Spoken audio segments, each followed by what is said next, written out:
실과 2단원, 소단원 2, 생활 속의 친환경 농업 체험. 교과서 28쪽을 펴세요. 이 소단원 2에서는 지속 가능한 생활을 위해 농업과 관련한 실천 방안을 제안해 보며 여러분에게 적합한 친환경 농업을 찾아서 체험해 보는 시간이 되겠습니다.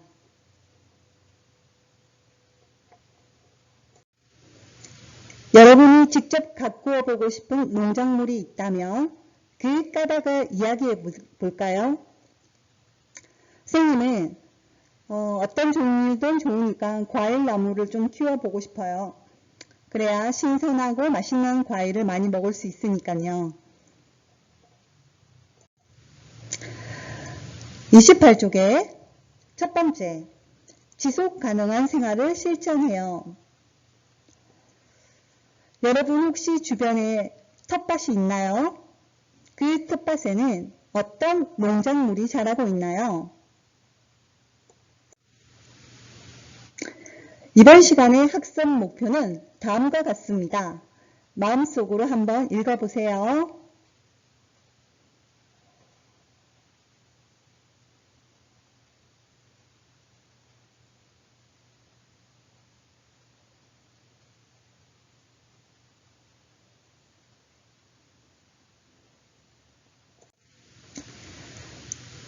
그럼 친환경 농산물에 대해서 알아볼까요?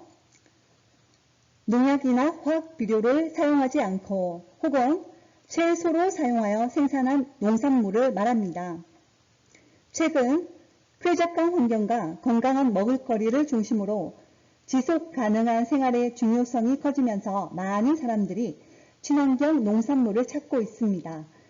친환경 방법으로 직접 농산물을 가꾸거나 생활 공간에 맞춰 다양한 친환경 농업 활동이 이루어지고 있습니다. 우리 생활 주변에는 어떤 친환경 농업이 이루어지는지 살펴볼까요?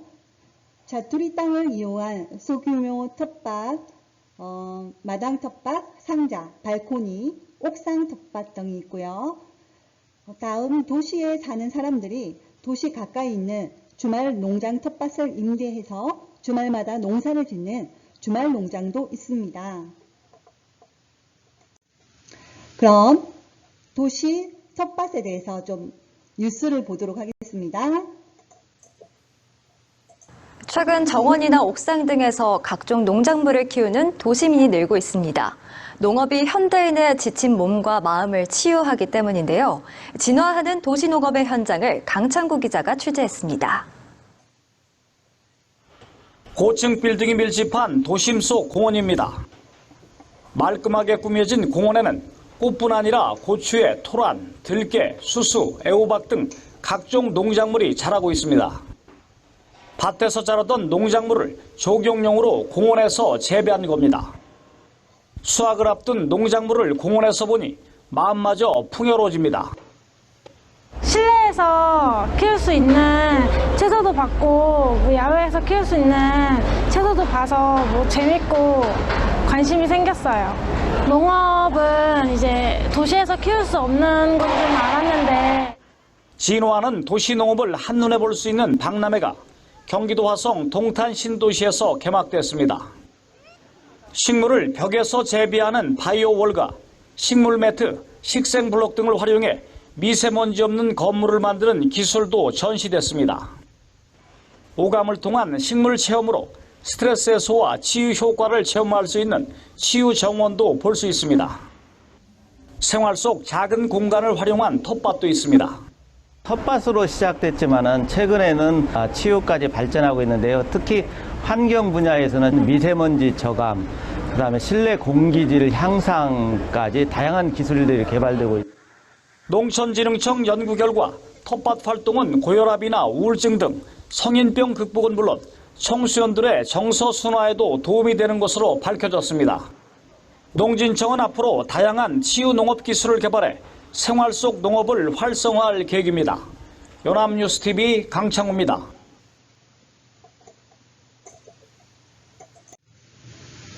지속 가능한 생활을 위해 농업과 관련하여 우리가 실천할 수 있는 일을 살펴볼까요? 집 혹은 학교에서 화분이나 텃밭에 농산물을 직접 가꿀 수가 있겠죠. 우리 연제초등학교에서도 학교 텃밭이 있는 걸로 알고 있는데요. 여러분이 오면 같이 가꾸면서 즐겁게 활동을 했으면 좋겠습니다.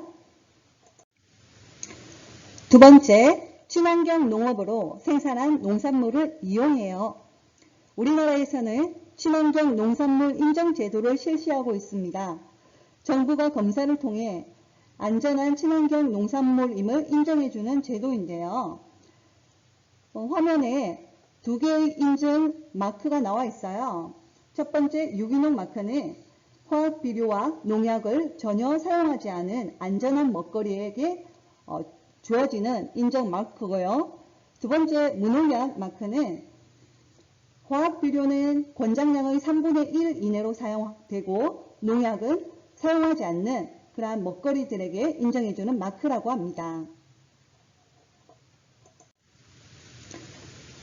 또한 가까운 지역에서 생산한 농산물을 이용하는 게 좋겠습니다. 지역 농산물 로컬 푸드 운동이 있는데요. 농산물의 생산지와 소비자 사이의 거리가 가까울수록 신선도가 유지되어 안전합니다.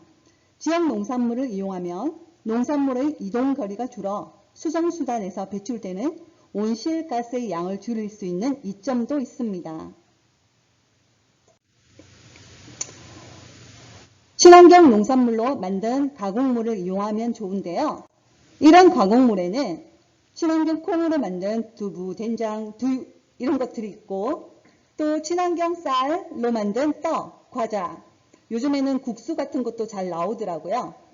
또 애완동물 사료, 친환경 면으로 만든 아기옷, 속옷, 그리고 화장품 이러한 것들이 있습니다. 새싹채소 가꾸기.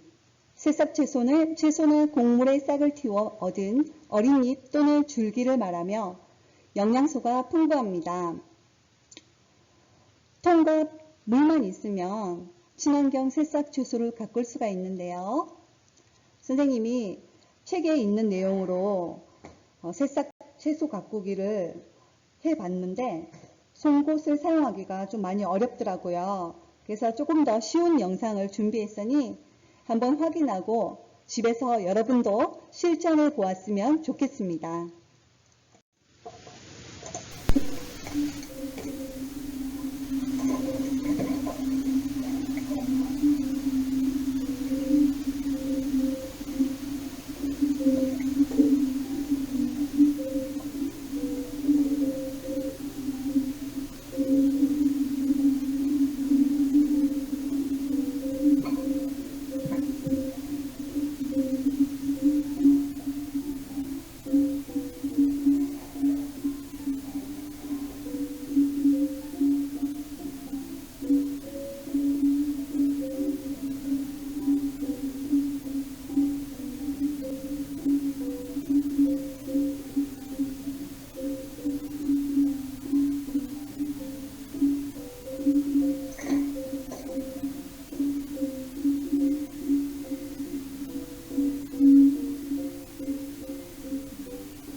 바람이 잘 통하는 방 그늘에 놓아두고 키워야 씨앗이 마르지도 않고 잘 크더라고요. 여러분도 한번 실천해 보세요. 자, 오늘 학습한 내용을 한번 정리해 보도록 하겠습니다. 오늘은 친환경 농산물에 대해서 배웠고요. 그리고 이러한 지속 가능한 생활을 위해 농업과 관련하여 우리가 실천할 수 있는 일에 대해서 배워보았습니다. 새싹 채소 가꾸기 활동에 대해서도 알아보았습니다. 지속 가능한 생활을 위해 농업과 관련하여 우리가 실천할 수 있는 일을 짝지어 볼까요? 친환경 농업으로 생산한 농산물을 이용합니다. 무엇과 관련이 있죠? 네, 친환경 농산물 인증 제도죠.